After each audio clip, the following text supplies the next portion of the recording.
Bienvenue dans Ciné Sortie. Au programme de notre sélection cette semaine, Michel Hazanavicius dirige Omar Sy, une jeune fille au bracelet électronique, l'adaptation au cinéma du jeu vidéo Sonic et en bonus, une rencontre avec René Zellweger.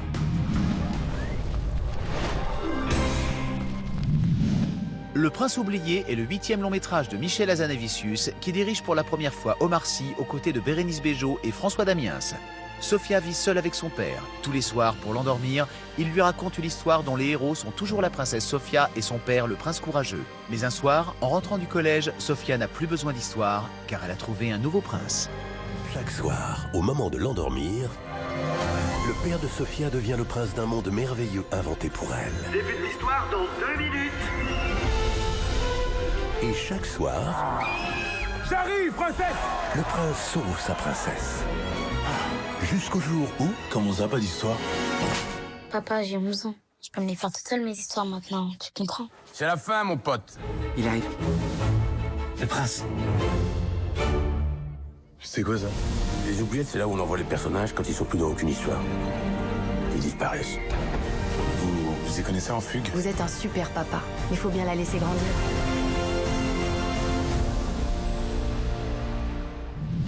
Réalisé par Stéphane Demoustier, La fille au bracelet est un drame judiciaire où la jeune comédienne Mélissa Gers fait ses premiers pas au cinéma, entourée de Chiara Mastroianni et Roche Dizem. Lise, 18 ans, vient d'avoir son bac. Elle semble être une jeune fille normale dans un quartier résidentiel sans histoire. Mais depuis 2 ans, Lise porte un bracelet électronique car elle est accusée d'avoir assassiné sa meilleure amie.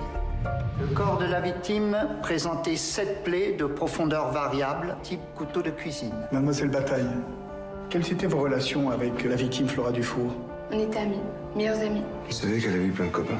Je sais qu'elle en a eu, ouais. On est vraiment plein. Est-ce que vous diriez que vous êtes ce qu'on appelle une fille facile? Dans ce cas, pourquoi on demande pas à Nathan si c'est un garçon facile aussi? Il est rapporté que Lise Bataille a menacé Flora Dufour en écrivant « Je vais te tuer, t'es morte ». Le fait que Lise ait été au mauvais endroit au mauvais moment ne devrait pas lui coûter sa jeunesse.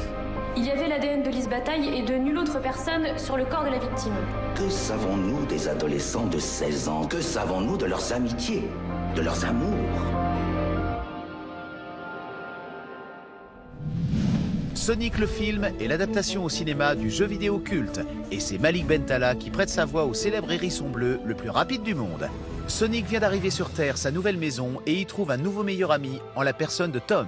Ils vont devoir faire équipe pour sauver la planète du diabolique Dr Robotnik, bien déterminé à régner sur le monde.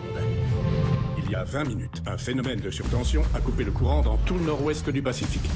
Qui est là? Pourquoi tu te caches dans mon garage? Il y a toute une armée qui me court après. Bonjour, mon brave. Je vais te donner 5 secondes pour me dire où il est. Non, lui faites pas de mal. Trop fort. Pourquoi te gâcher la vie pour ce ridicule petit alien? C'est mon ami.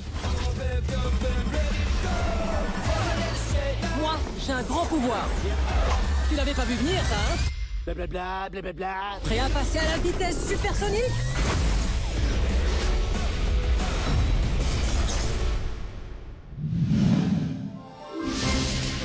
Également à l'affiche, ce mercredi 12 février, Tu mourras à 20 ans, primé à la Mostra de Venise, l'histoire d'un jeune Soudanais à qui le chef religieux du village avait prédit qu'il mourrait à 20 ans. À 19 ans, Mouzamil s'enfuit. Nightmare Island. Isolés du monde, les pensionnaires d'un complexe hôtelier doivent résoudre les mystères de l'île qui les abrite pour en sortir vivants. Queen and Slim, la cavale d'un homme et d'une femme noire arrêtés pour une petite infraction de circulation qui a dégénéré en meurtre du policier. 2. Tout le monde pense que Nina et Madeleine sont de simples voisines, mais elles sont en fait profondément amoureuses jusqu'au jour où un événement tragique fait tout basculer. Mickey and the Bear. Une adolescente du Montana s'occupe de son père, accro aux opiacés, quand l'opportunité de quitter le foyer se présente. Un divan à Tunis. Une psychanalyste ouvre son cabinet dans la banlieue de Tunis et découvre au lendemain du printemps arabe qu'il lui manque une autorisation indispensable pour pratiquer. À vos critiques, la semaine dernière sortait sur les écrans #Je suis là, la comédie romantique avec Alain Chabat. Qu'en avez-vous pensé?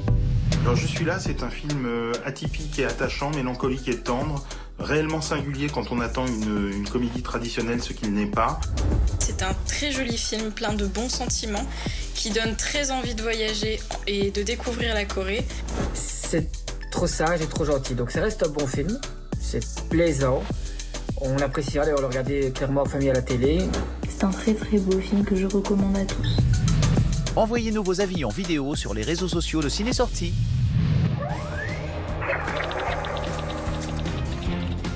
On termine avec le bonus de la semaine.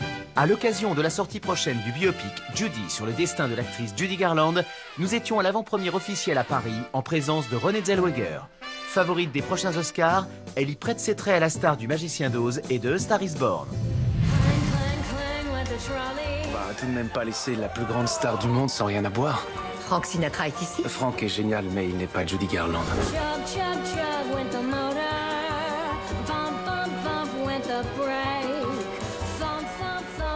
C'était une grande responsabilité d'incarner Judy Garland parce qu'on voulait vraiment être respectueux. Personnellement, j'ai essayé de prendre du recul sur tout ça pour prendre du plaisir à chanter, danser et profiter de ces fabuleux moments.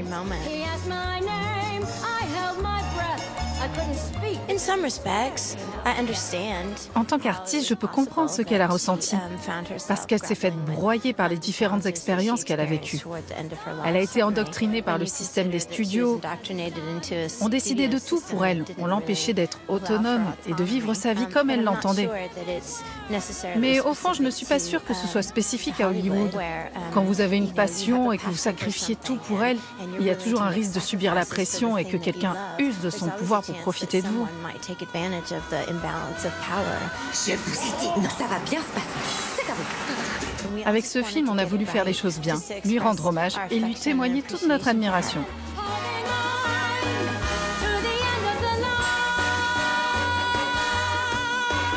Retrouvez Judy en salle le 26 février. Ciné Sortie, c'est fini. Rendez-vous la semaine prochaine pour toute l'actu cinéma. En attendant, retrouvez-nous sur France.tv, rubrique Ciné Sortie et sur les réseaux sociaux.